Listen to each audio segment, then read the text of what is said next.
Great. Hello, everybody. I think we're going to get started. My name is Rachel Carter. I am the Executive Director of the Book Festival, and I just want to welcome you all and thank you for being here today. There's a little bit of information I want to give you about how today is going to work, and then there's a few people that I want to thank, especially our sponsors who have really helped make this festival possible. We are a nonprofit, so we live and die on support from the community, and so we really appreciate people coming to our events, and so thank you to all of you for being here today. Our main sponsor is Phoenix Books. They are the glue that holds this festival together. We could not do this without them, and so we just want to give them a sincere thank you. Also to the Fletcher Free Library. They donate their space to us every year. They are also one of our sponsors, and they just do so much support for us. If you have seen Barbara Shatar running around, you know how much work she's putting into this to make it all come together. And then the other sponsors too are Hanson and Doremus, Media Factory, Pomerleau Real Estate, UVM Humanities Center, Muddy Waters, and AARP Vermont. We've also worked with quite a few different organizations this year who have sponsored workshops or events like this, or who have offered us donations in kind for our silent auction. Our full list of that is on our website, but we do want to give a special shout out today to 1852 Media, to Rootstock Publishing, the Burlington Writers Workshop, Onion River Press, Burlington City Arts, and Vermont Humanities. Without their support, as well as the support of our individual donors, we would not be able to make this festival happen. So we just want to sincerely thank everybody. All of our panels are going to take place here today in the children's space. Well, our workshops are upstairs. They're either in the Pickering room or the Fletcher room.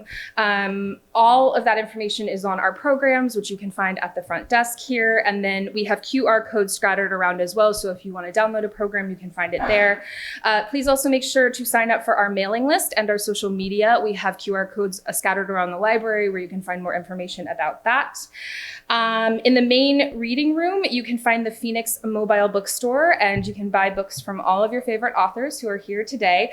After every one of our authors finishes a panel, they are going to head out to the main reading room to sit, to sign books, to speak with attendees, so you can go out there and meet with them and buy their books and get them signed. If you won a silent auction item, please come find me today, and we can start to try to coordinate the handoff for you. I have a lot of them with me currently. And if you have any questions or you need anything at all, please stop by the front desk and ask one of our volunteers. They would be more than happy to help you. On behalf of the Green Mountain Book Festival, thank you for coming, and I hope you have a really fun and informative day. I am now going to turn it over to Ryan Newswanger, who is the program director for Vermont Humanities. They are sponsoring this first event with Ken Cadow and Miciah Gault. So here's Ryan.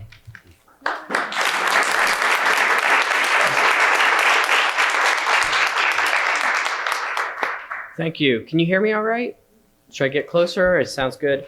So Vermont Humanities, we are the statewide affiliate of the National Endowment for the Humanities, and we put on, sponsor, and support events like this all around the state of Vermont.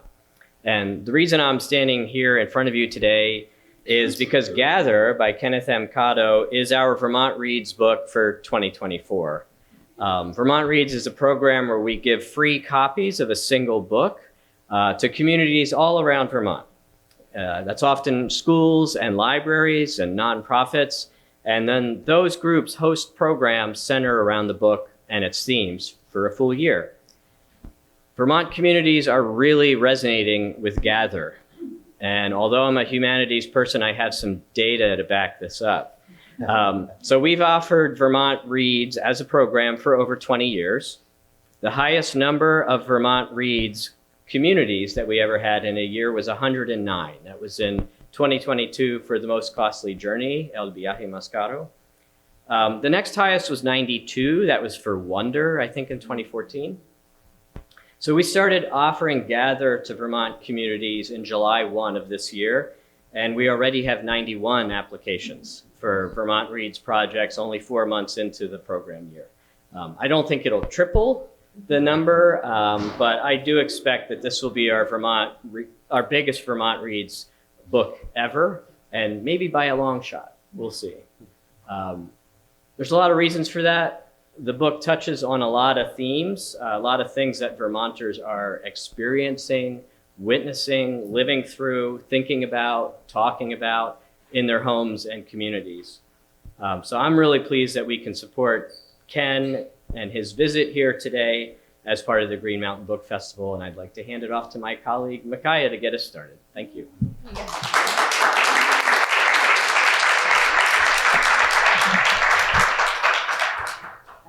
Is this on? Yeah. Oh, great. Okay, thank you, Ryan. Thank you, Rachel. And thank you to all of the people who worked so hard to make the Green Mountain Book Festival happen this year. This is really nice. Thank you all for coming out, too. Well, okay, so I'm going to introduce myself. I'm going to ask just 1 or 2 questions to get to know you. I'm going to introduce Ken, and then we're going to go. So I am Miciah Gault. I'm a novelist. My book, Goodnight Stranger, came out a few years ago. So I was in a panel, you know, in the first year that the Green Mountain Book Festival happened, and really loved it. We're really lucky that this is happening, that we can be here. So it's an honor. It's a really special thing to belong to a writing community and to have institutions and businesses that support that community. In addition to being a writer, I teach in the MFA in writing program at Vermont College of Fine Arts, and I run the Vermont Book Award and work in the development office at Vermont Humanities. And I guess you should just know that I think that humanities are the thing that are going to save us all. So here we are. How wonderful. Okay, let me just find out a little bit about you, who's in the audience, because I always like to know. Are you writers? Will you just let me see? Yeah, I'm always curious how many people come to writers. That's awesome. I'm so happy that you're here. And I guess, would you consider yourself sort of avid readers? Is that why? Yeah. Yeah. That's great. Okay, and who here has already read Gather? Oh, good. Oh, multiple times you have. That's great. That's awesome. That's good. Okay, let's get to know Ken, if you don't already. Okay, let me make sure I have this right. All right, Kenneth Cadow is co-principal of Oxbow High School in Bradford, Vermont. Yes. And he's been a teacher and administrator for a couple decades. And as I understand it, Ken also got the idea for Gather, that first inkling of an idea, 20 years ago. And over the years, it really came alive sort of in his mind and on the page, where he drafted it in a little forest cabin near his house in Norwich. Before the book had even reached its launch date, so in other words, before it was published, it had already been longlisted for the National Book Award. And on the day that the book came out, on the book's birthday, Ken got the news that it was a finalist. It had been shortlisted for the National Book Award, which is so exciting. It went on to be a finalist, perhaps in an even more exciting turn of events. It went on to be a finalist for the Vermont Book Award. I run, so I love it. It was a Prince Honor book, and it just won the Kirkus Prize, too. The Kirkus Committee praised the book's humor, grace, and tenderness, and I get the feeling that those are actually the 3 words people would use to talk about Ken himself as well. We're really lucky to have you here. Thank you. Thank you. Especially with your injury, your recent surgery recovering. So I think the way that we decided we would structure this is we want to hear a reading from the book. We're going to sprinkle a few shorter readings into our conversation, but we thought we would just start with a reading to sort of like invite the book into the room, just establish it here. Great. Yeah, good. Great. Do you want to hold this? We're going to see how this works. I haven't done this with a sling before. Just a bit of background. Ian, the main character, has a dog has walked into his life kind of at the perfect time, and we'll go from there. I thought I'd name him Hunter at first, since he knew how to take care of himself. But since he was eating mostly vegetables he found on his own, well, that's how I came to name him Gather. So something I have to say is about the word gather. It means a lot of things, like gathering food, gathering your thoughts. When someone who listens, somebody like the shark, when she asks you what it's like to grow up the way you're growing up, you gather together all these parts of your life and all these stories of things from way before, things that get mixed up with what's happening right then. Those stories don't come out like a goddamn timeline. They come out like compost. All the leaves, the coffee grounds, fireplace ashes, apple cores, tea bags, onion skins, eggshells, corn husks, potato peels, everything that turned to dirt at one time or another, doesn't matter when. It belongs with whatever you've got growing out of it right there in front of you. Doesn't matter either.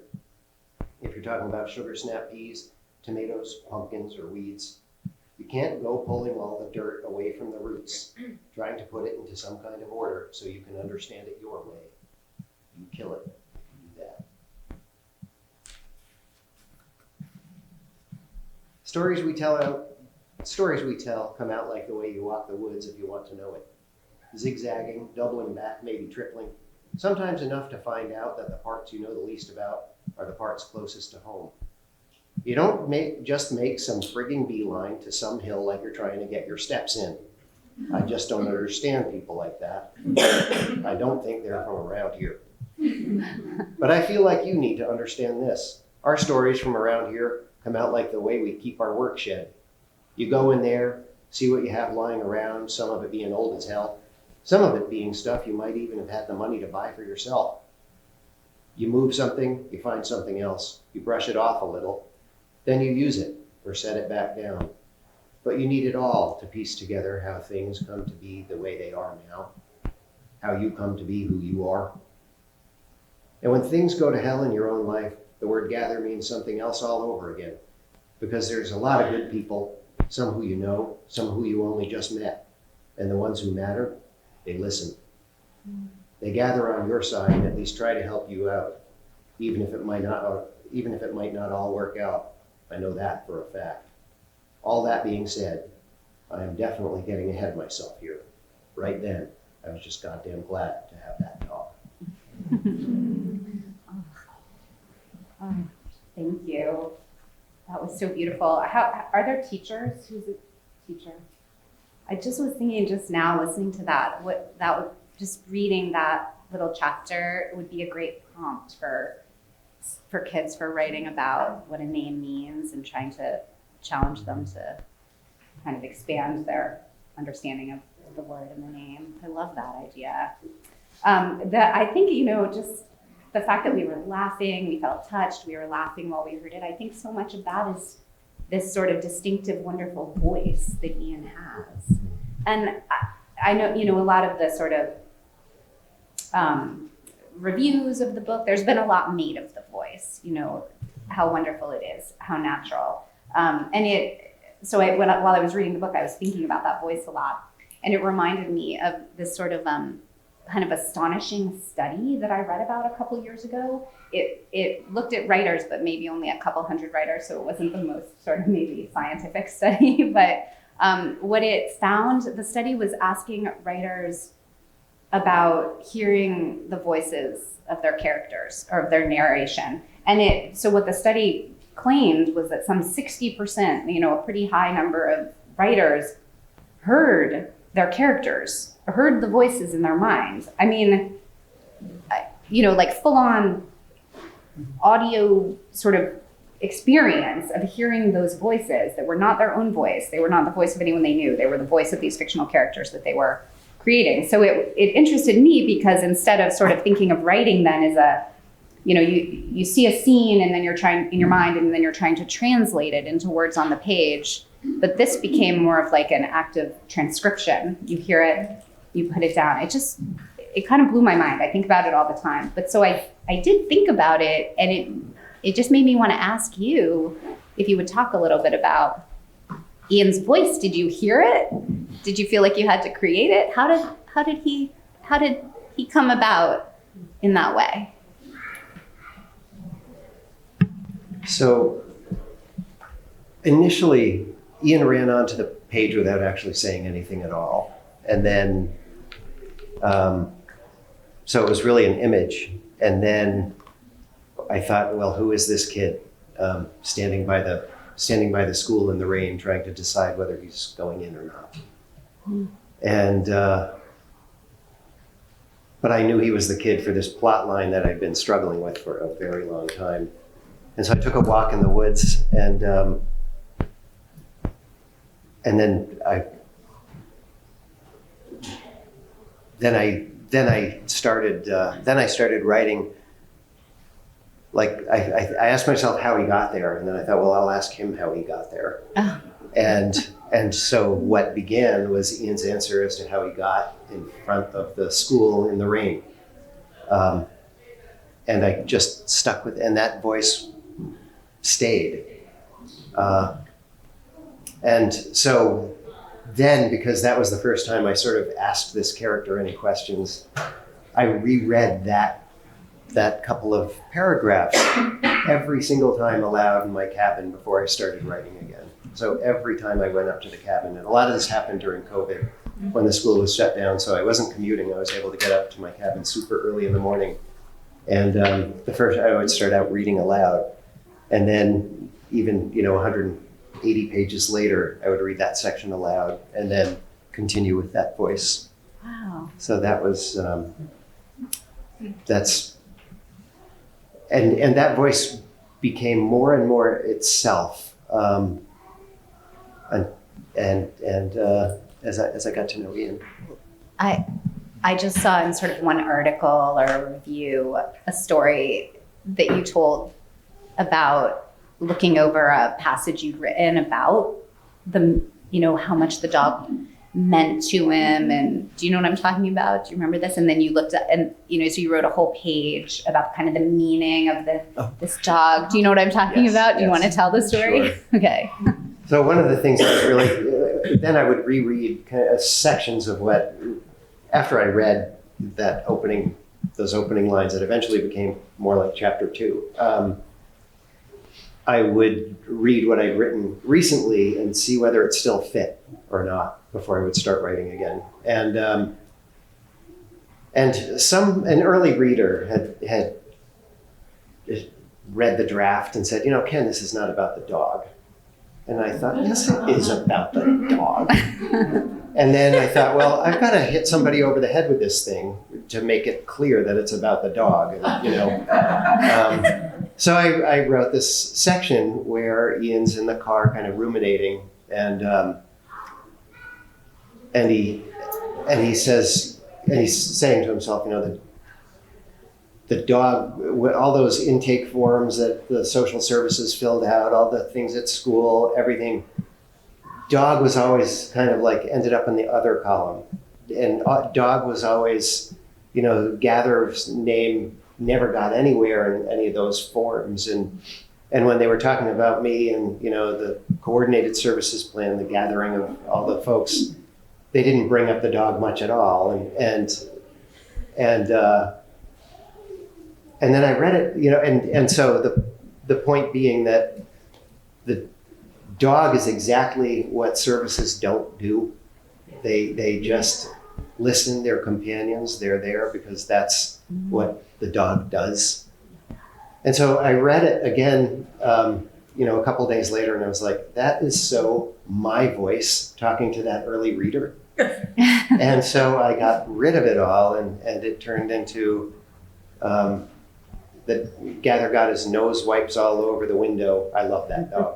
I love that freaking dog. I love that freaking dog. I love that freaking dog. Which is just like poetry. So I don't know, just thinking about you reading, I love the idea of you reading the passage aloud to yourself, to remind yourself of that voice, to get it in your mind before you write, and then making decisions, I guess, in the revision process to really stay true to it. Do you have a passage that you feel like you could read that's really captures Ian's voice? I do. And I knew this was coming, so the page is flagged. And this is really, it's Ian's voice also as he thinks about his experience in school as well. Ian's been asked to go see the athletic director. He knows she wants to see him. In her office, Ms. P was clipping all this paperwork in big envelopes into clipboards with chained pens. "Sorry," she said with her back to me. If I don't have everything in place, referees don't get paid, and the buses don't show up for away games." She picked up a big-ass wad of keys from her desk and flipped it around until the one she wanted came to the top. She stuck that into a metal box on the wall, opened up the whole back side, and pulled out a green bag with a fat brass zipper. "Concession sales from Saturday night's boys' soccer game," she said, hefting the bag. "Seems like people were hungry. We've been missing you at preseason hoops, Ian. Coach Hutch tried to call you." I didn't know what to say. She was right. I wasn't about to say why or give any hint as to how much I wished I was there for all of them. And now Coach Hutch probably knew our goddamn phone was cut off. "I'm sorry you had to come in early to talk to me," I said. Miss Pete literally dropped everything in her hands onto this folding table and turned to look square at me. "I would come in at 4:30 in the morning to talk to you, Ian, and that is nothing to feel sorry about." She looked serious as hell. I like Miss P and the Sharp both. What with them not treating us all like we're thin-shelled eggs that'll bust and ooze yolk every time something hard to hear gets told to us. Neither one of them calls me kiddo, which is something I can't goddamn stand. You have no right to be all soft-eyed and call a person kiddo or baby or honey or any other dearie kind of shit if you're going to turn around and fail them, which happened to Drew Bernard in 9th grade. English, math, and social studies. He got credit for science. Because here's the thing. Drew, you'd know right away. He's smart as hell. You see it by the look on his face when he's helping his dad do stonework. Drew looks at the stone wall they're building and knows exactly what rock to use next. When we were in maybe 5th grade, he sees a lawnmower at the end of the driveway, free for parts. He flips it upside down. I'm like, "What are you doing?" And he says, "Checking the blade." So he's touching the blade and he nods, and we run to his trailer and get a ratchet set and a can of liquid wrench.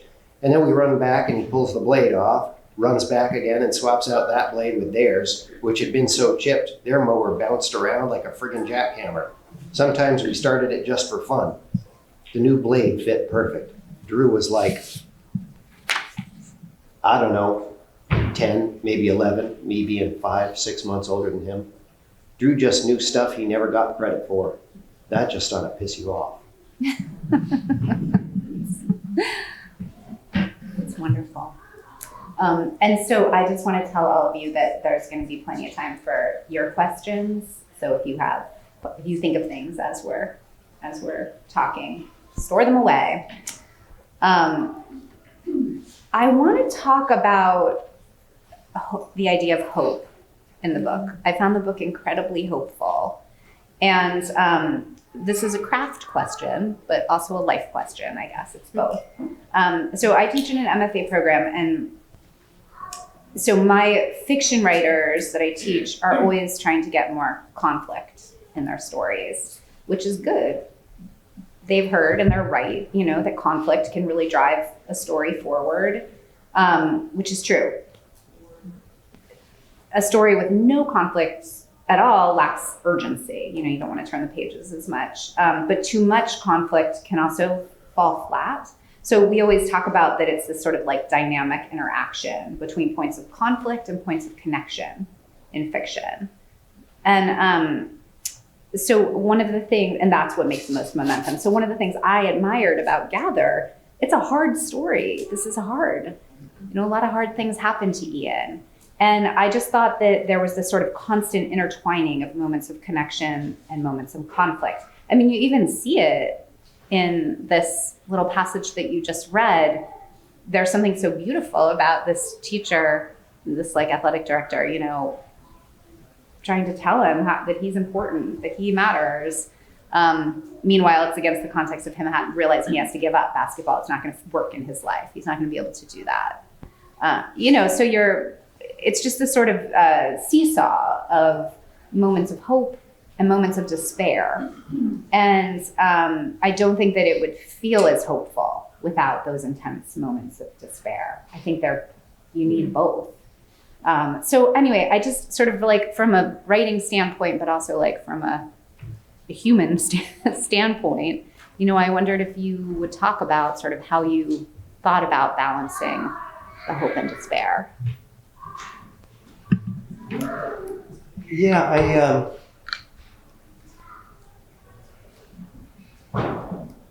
it was hard not to get caught up in description because he just loves the forest. He loves so much about his life. It was hard not to get caught up in description. And then the love, though, of all of those things and getting out there, that's kind of his therapist in a way. And so then I would think, well, what can I have happen that's going to make him need to go see those things? And one of the things I realized right away is a lot of people don't necessarily recognize the despair of constant hunger. Mm-hmm. And so at the very beginning, he's hungry and he's cracking open beech nuts, which are actually hickory nuts. And then he's just really hungry and he's looking for something to eat. And I couldn't drive that home enough because not necessarily that people are going to get what it's like to go into a house where there's nothing to eat. I think one of the things, though, with Ian is he's cracking open beech nuts, hickory nuts, and he goes to find apples on the property because he also has this sense of agency. And that agency is what helped me have a sense of hope. Mm. So whenever he sees something, he's got a little bit of a what can I do attitude. And, I've been struck, and I'm going a little off the question here, but I've been struck by a number of people saying they can't believe that a kid would have that much agency. And super quick note, but when I was at Randolph Union High School and COVID happened and we were really depending on internet, and I just took my job to I've got to get kids in central Vermont connected. And so I got in touch with our local fiber company and got the requirements, looked at their maps, helped them map stuff out and get families connected. And then this one kid who I was talking to him one day and I said, okay, I'm going to call him Joe. I said, Joe, where are you? And he said, I'm on my roof. I'm on the roof of the woodshed outside of my bedroom window. It's the only place we get enough service. Because it was a Zoom call. And so we managed to get Joe a connection, and Joe learned that he needed to have a trench that I think was 22 inches deep. When the EC Fiber guys, it was EC Fiber, okay, sorry, plug for EC Fiber, I guess. When the EC Fiber guys drove by to check out the site, Joe was out there with a pickaxe trying to dig a 22-inch trench. Uh-huh. And kids are like that. They do have that capacity. Yeah. And that's, they came by with a trench digger and did the whole thing in, an hour. But that's where resilience, that's where hope comes from. Yeah, I love that. I love that. That's a great story. So I've been sort of dying to know, I feel like there's been great critical response. I've read, what the prize committees have said about your book. Are you hearing from students and from parents of students? Are you getting any feedback from kids who feel like you saw them and you created this book for them? I am. Sometimes it's hard. I had one kid, as a principal, I have an open door policy, and I had one student come in crying saying, "You describe my life." And so, we often talk about how it can be hard for, people when we get the diversity, equity, inclusion books into the world, when people are reading their story, can be both incredibly painful and also and triggering and also eye-opening. And so there are times when it's triggering and it's hard, but it's no reason to shy away from the conversation. And then another kind of funny story is we have a couple of students at my current school where they're kind of in trouble a lot. They're being raised by their grandparents, and one of the students got suspended, but it was the younger one, so it wasn't a student who really was under my purview, more the middle school principal. And when the grandparents came in, I thought, oh good, I don't have to post suspension, I don't have to be part of the re-entry meeting. But they got to the main window and I heard them ask for me. And I thought, what, where's my colleague? And but they had 2 copies of the book and they wanted me to sign it. So nice. so and she said, and the grandmother said, I've read 2 books in the last 20 years, and it was this one. I read it back to back. I read it and then I read it again. Oh my God. So wow. It is reaching people. It's wonderful to have provided that. Yeah. Okay. So that, I mean, and probably that balance of hope and despair is part of what is reaching them, I would say. Do you have a passage picked that illustrates that you would read? Yeah. Okay, thank you. I just so happen to pass it. This year, Thanksgiving looked to be no more than Mom, me, and Terry. But the house was only just starting to smell like turkey when the oven made this fluttering noise, meaning we'd run out of propane. Until that second, Mom looked so happy. And then, pop, she's thinking about how nothing ever goes right, how much it's all going to cost. Seeing her face, my gut clenched. But I got manic cheerful, all problem solving and shit. Terry's like, let's just carve off the cooked parts and eat those. Mom said, no, we'll get salmonella poisoning, and I had to agree. So you end up having to make these decisions. I had Mrs. Elsley's grill, to which Mom might be like, take it back. Not to mention the propane tank for it was connected to my heater, which I still didn't want Mom to see on account of all those caution labels. Mom was so stressed out already, I pretty much had to decide not to use it to rescue our dinner. But something nobody ever said about our shed and everything in it or leaning against it is, I wish we hadn't thrown that out.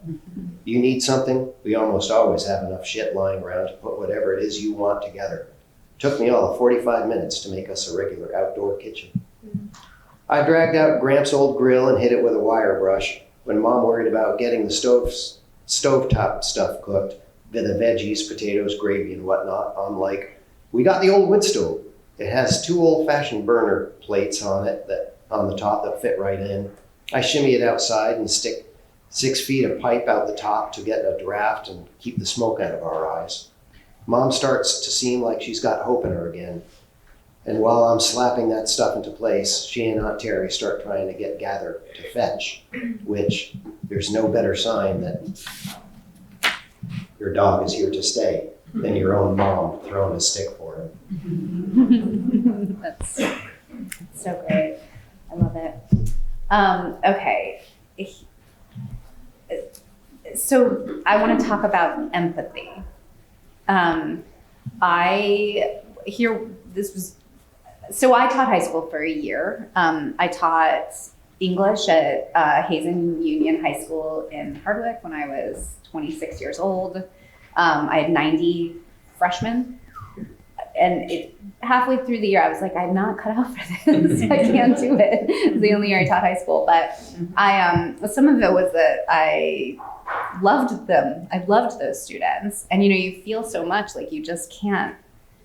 If you are somebody who has empathy, you can't walk down a high school hallway without sort of feeling everything that they're feeling, their triumphs, their despairs. I mean, I don't think I understood it all, but you feel it. It's exhausting just to feel all of that. So reading this book right now, it reminded me a lot of my students, but it also just, the experience I had reading your book, Ken, was I realized that I feel like my sort of empathy muscles have maybe aren't doing so great these days. In the past 8 years, really. I mean, so the things going on in our country, one of the things that has happened to me is that I have less empathy. I feel it all the time. You know what I mean? And I don't know quite what to do about it. I felt the book acting on me in this way, like it was exercising my empathy abilities in a really profound way. I was just enjoying the book. It's a great piece of fiction. You read, you want to know what happens. It's pleasurable. And this thing was happening to me. I guess I wondered if that, I've gotten a sense from you that this is a worldview of yours. And I wondered if that was sort of your goal with the book, your concern with the book, sort of what, can you talk about that in terms of empathy? Thank you. The more Ian became real for me as a character, the more I was just writing it for him, not for YA, not for adults, not for educators. And I just, as the story got more and more real, the more everything else kind of fell away. Yeah. And I took a lot of walks in the woods bawling. And I think I know so many students, and who as I get to know them one-on-one or whatever, I think so much of what kind of ails us today is the sense of kids who feel like they don't belong in school. And it's not because they're not getting support, it's because the things that they may feel that they have to contribute to the world and they see themselves to contribute, school seems less and less a part of that. And that's kind of that passage that I read with Drew and the lawnmower blade and rocks not being recognized. That's certainly part of it. Can you repeat your question? Well, just this idea of the idea of sort of empathy. I guess your own empathy for the character and for the students you've worked with. But was that sort of, were you hoping that would happen to readers as they read the book? Is that part of your hope for the book? And yeah, that's it. So yes, it was very much a part of my hope for the book that people would get to know Ian. And that's been one of the most gratifying things, is that when people finish the book, they miss Ian. Yeah. And the thing is, there are a heck of a lot of them out there. There are so many of them out there. And all you have to do is go talk to some kid when he's suspended or sitting at home or in the student services area, and just get to know him. And we aren't doing a great job of that right now. I think there is this strong, big division of what we value versus what we don't. Literally, what we credit in schools and what we don't. And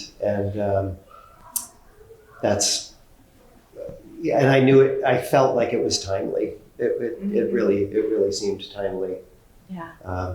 So it helped to write it, because all the way through, from the 2016 election on, I was working with kids, and I knew the kids who, voted differently than I would, and I knew them as people. And I got it, because one of the things is, if they don't belong in school, they look for some place to belong.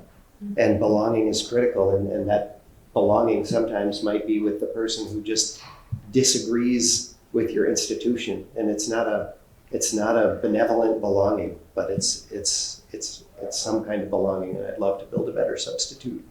And I hope the conversations around the book make that happen. Yeah. Do you have another passage picked out to read? Yeah. And then maybe we'll open to Q&A after that? Sure. Okay. Yeah, I think one place that Ian realizes, so this is a little preamble to what I'm going to read, but Ian doesn't totally see himself as part of our societal structure. He feels left out. But one place he does seem to feel very at home is in the woods and in the forest and just outside. And he sees himself very much not apart from nature. And so in terms of empathy, I think one of Ian's strengths is that he doesn't necessarily, he's always wondering who the hell came up with these rules. And one of his strengths are that the rules of nature seem to apply to him still, even if a lot of the rules of society don't. So he's taking a walk in November or early December with his dog. So I'm set up in the woods on this log, and the air is still as hell, and Gather's nosing around, crunching through the leaves, not finding much to eat. And I barely hear this tearing sound. I'm trying to figure out where it's coming from, and then I realize Gather, he's looking right at it. There's a huge friggin' piece of bark just at that moment, deciding it can't hang on anymore to its big dead elm. Must be 12, 15 feet long, peeling back off and looping itself away from the trunk. We watch it drop, taking along a dozen rotted branches from a white pine and breaking up and folding on itself as it comes down. That's the thing. People are like, who cares? But you don't think about how this stuff ends up on the forest floor. Leaves, sure, that's obvious, especially in the fall. But branches and bark and all that, you don't really think about it. Outside of a big windstorm, it's just plain unusual to see something big like that drop in the woods all by itself on a still day. Except it isn't all by itself. There's life going on between the dead bark and the dead trunk of the dead tree. When you really want to know the woods, you care about things like that. Gather thought so too, being as how once that bark hit the ground, he goes over and sniffs it. That's the kind of thing you tell most people. They couldn't give a shit. But I could have told that to Gramps or Ansel or even Drew, and they would have known what I was getting at. It's rarer than seeing a shooting star. It's the difference between knowing about the woods and knowing the woods. That's what I think.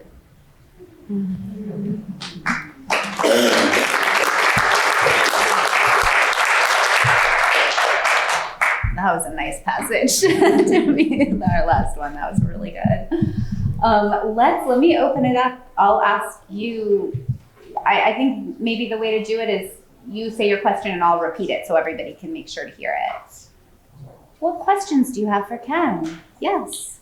You were talking about schools and I work in schools. And what is the big question? What do you think schools can do for those kids who feel like they're on the outside to help them have agency and to feel that sense of belonging?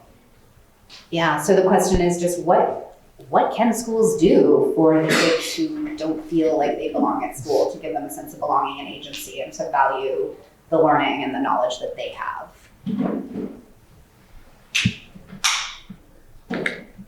I think, all right, this word begins with a B, buck the system. They can buck the system a little bit. I think right now, especially, particularly in rural America, but really, we've got a system that's really kind of classist, and it does not value know-how. It values knowing. And kids who are especially in straits value know-how because it's developmentally appropriate. The need is immediate. And to recognize that and really incorporate it into our curriculum as a means of a way of getting something done more than just knowing about something. Whatever we can do to incorporate that into our work. I gotta say that one of the things that was so inspiring to me about the book, though, was that it wasn't all the things that were happening for Ian that were hopeful were not all coming from the school. So, right, there was like the neighbor suddenly valuing his know-how and his expertise, and this person down the street and this person. So, I mean, to me, it was hopeful to think, okay, well, maybe it isn't all relying on the schools who are underfunded and overburdened, and there's sort of maybe a community aspect. I don't see it really clearly either, but I felt really inspired by the idea that me, not in a public school, just in my community, maybe could have some impact in this way. Yes. I want to say that I think that the students and teachers at Oxbow High School are very fortunate to have you as principal. And one of the passages in this book that I'm so appreciative is on page 298, or it might be 296. I forget, the passage, so it's brilliant. I just wanted to bring that up. And I was thinking about you in a public high school and how knowing what you know on page 298 or 296, how does that shape you as an educator? Yeah, So there's a wonderful passage on page 296. Does it give it all away if you read it? Is there any way you could read the I don't passage? think it gives anything. Is it in the car ride? What's that? The car drive? Yes, where he's talking about the system, essentially. Yeah. We'll see if you can find it. And then what was the second part of your question? Like, Well, in response to that, how is he in public education? How do those two meet? how do these two meet? Yeah. This realization and public education. Can you read it? Oh, sure. I want to say, before I read it actually, that it's diplomatically really hard to talk, it's hard to talk about this stuff diplomatically. Because in a way, I think, we've all drunk a little bit too much of the Kool-Aid about, regardless of whether we want to admit it or not, when the standardized tests are what our schools are judged on, and that's national. And so it's actually international, but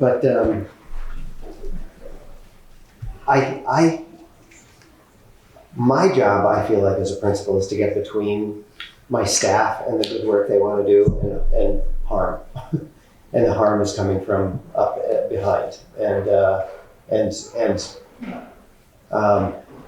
It's the teachers, the ground troops are the ones who carry out are supposed to carry out. They're the ones who get judged by the testing scores that get publicized. But they're not the ones who decide what we're supposed to be testing on. And boy, they really, really try to, our faculty, they try so hard to make it relevant.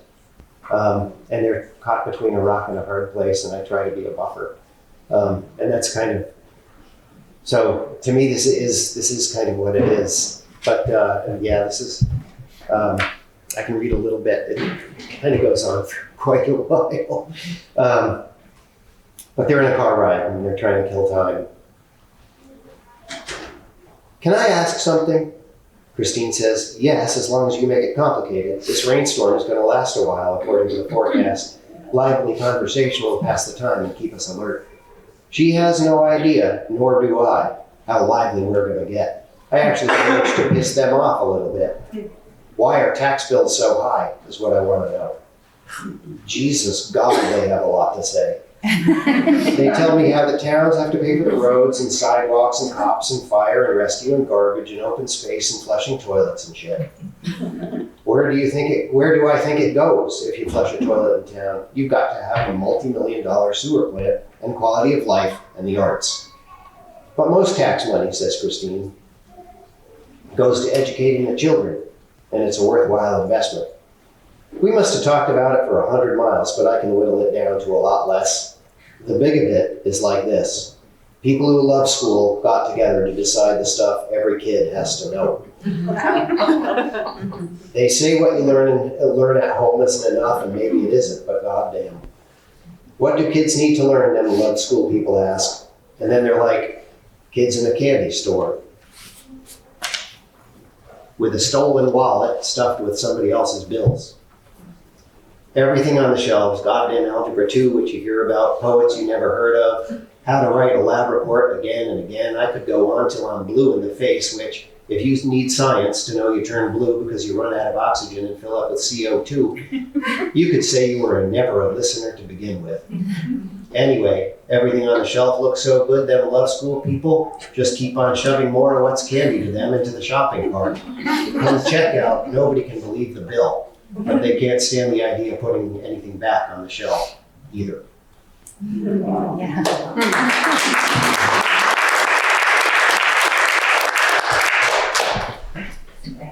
Thanks for bringing that up. Do a commercial for a minute? Yes. Thank you. We have a commercial break. Commercial break. Let me swing this around behind you. Oh, okay. Here we go. Thank you. Thank you. Good morning. My name is Renee Reiner. I am co-owner of Phoenix Books. Thank you both. I've been at this work for 29 years, and every so often I read a book that is important. And Gather is that book. And when you say to folks, oh, you need to read this book, mostly they politely nod, roll their eyes a little bit. And so when I read something that's important, I call staff and I say, get me a case. That means a box full of, and I put them in the backseat of my car and I put them in people's hands. And finally, my partner Mike calls me to task after the 4th box that I'm handing out how to gather. This is possibly the most important book of our time. Trust me on this. This book has the power to change the world. And the world needs changing. Ian doesn't feel heard. He doesn't feel listened to, as most of our kids don't, at our peril. Please, gather, read, and pass it forward. Can I just add to that? Please. I'm one of those people in the parking lot of Lowe's that Renee pressed that book into my hands. And it was a great service, and I'm very grateful to you for having done that. And we've now shared this with other people. And I want to say to you, you had a choice when you could no longer be in the space where you have been for a number of years, and you chose Church Street. Thank you for, it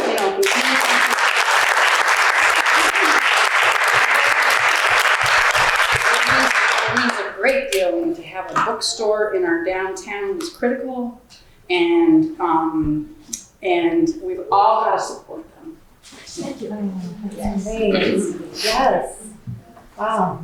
Thank you, Renee. Yeah, and that's what, Vermont Humanities, the Vermont Reads program. I don't know if you know about it, but it's thousands of copies of this book. Probably be 9,000. 9,000 in people's hands to read, and community programs around it. So it's not just reading, it's sort of conversation, dialogue, following. Okay, yes.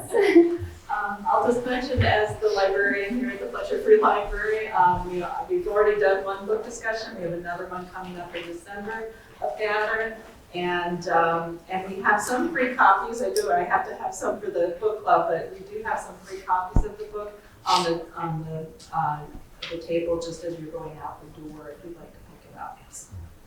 That's great. Okay, another question? Yes. My book club, our book club kit, and we just read it as a group, and several of us are here, and so that's another way people can.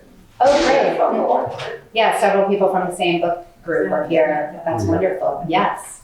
Yeah, I've worked for 30 years with kids, middle and high school age kids, in after school and youth centers.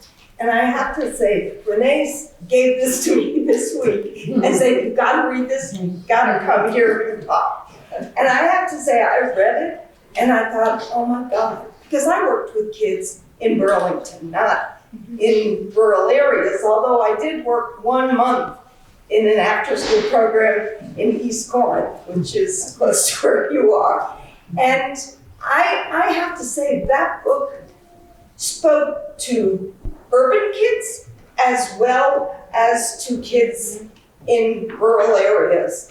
And I think it's so important to get this book into schools and the English classes, that kids are reading this, because in Burlington at least, there's this huge divide between the haves and the have-nots.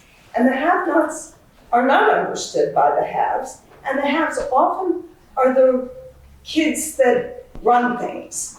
And the problem is, if they don't start understanding that those kids, the have-nots, are just as intelligent as they are, they just have another intelligence. And I loved it. I love that you brought Native Americans into this, because our schools are full of people that are Native Americans.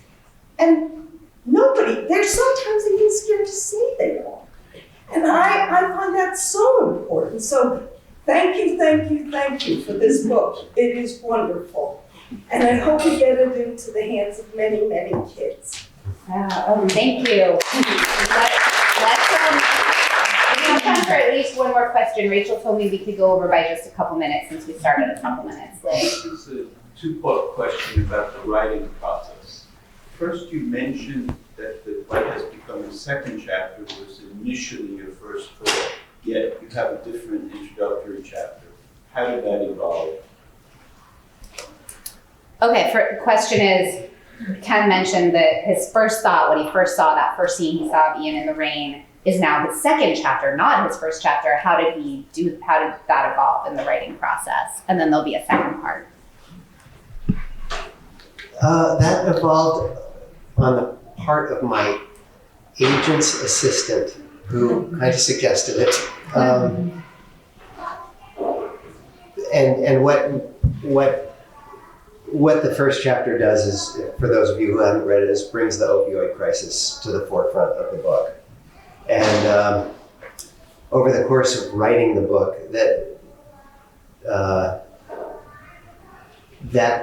I worked with some students whose families were experiencing it, and it felt really appropriate.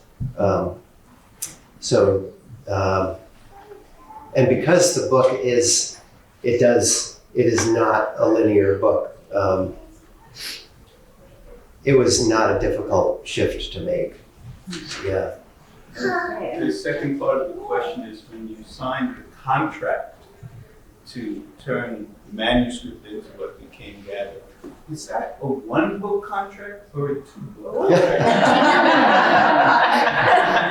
They're definitely on me. It was a one-book contract with guarantee, with right of first refusal for anything next. Yes. Thank you. That's great.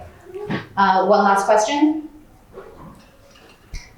Just a quick question. How do you get the young people to read it that don't want to read? How do you get the young people to read it who don't want to read? I think you might have an answer. Do you have an answer? my comment, it's not a question. It's a grateful comment. The kids I taught most of my career were the kids that didn't pass those damn standardized tests. Yeah. But could tell me, I would tell them my car did this morning. They would tell me what was wrong with it, and 99% of the time they know. Yeah. Okay, these are kids who were middle school, so anywhere between 6th grade and 9th grade. Okay, they had so much knowledge that one of them is now a sculptor. That kid towed his lawnmower behind his bike to come and do extra tutoring with me in the summer so he could pay me. His mother said, you gotta charge him something. So I charged him $5. Yeah. Because he would mow lawns to do that. That was the kids I taught, right? And I want to thank you for writing a book I could read aloud to them, because they would not say, a lot of the books that they write for kids aren't good read alouds. There's 3. Sounder made me cry every time I read it aloud. Wonder, one of the best teaching experiences when I read that book aloud to my kids. This would be the 3rd. Oh, that's great. So read it aloud is one answer. Because it's got the language. Renee, what's your answer? When I hand this book to kids, in the trade we call them reluctant readers, I say, here's what I'm asking of you. Give me 30 minutes of your time. Read this book for 30 minutes. If that 30 minutes turns into an additional 30 minutes because you're intrigued and you're curious enough to read for another 30 minutes, I've already won. Yeah. That's all I'm asking. 30 minutes. That's right. Do you want to? Yeah, just really quickly. English teachers do a phenomenal job of getting kids to read books. They're phenomenal. They're professionals. They're great at it. And it was one purchase order I refused to sign as a principal. It was when our English teacher asked for 45 copies. I said, I'm going to pass that off to my colleague to sign that purchase order. But they're great at, reading aloud to each other or whatever. Fortunately, it's not my job. Yeah. But the English teachers are gifted with that. That's true. Ryan, you have one more thing to say and then we're going to wrap up. I thought maybe it's just easiest if I came. Is this on? Can you hear me? I did want to speak to in terms of the Gather in schools through Vermont Reads. I mentioned we have 91 applications. I think a little more than 40 of them are from schools. And traditionally, Vermont Reads has been much more libraries. And so we're seeing a real growth in this. And I have multiple quotes in the applications of principals, teachers saying, our kids will see themselves in this book. We have multiple schools who are doing in-service, so all the faculty and staff read the book and discuss it. Ken's going down to Manchester at the beginning of the winter term to do that with a school there. And anyway, so we're just so delighted to see those sorts of things addressing what you had said, because we felt the same thing. This is important for kids to read and to see themselves and to say, I'm seen. Someone is observing some of what I'm seeing. And I did just a final note. My background, rural, poor. My dad, first person to go to college. He became an industrial arts teacher. Shop. He never liked us when we said it was shop. These were his students. He was a champion for these kids. So, anyway, thank you, Ken. Thank you. Okay, we're so lucky. Thank you all for being such a great audience too. And I just want to do one round of applause for Ken.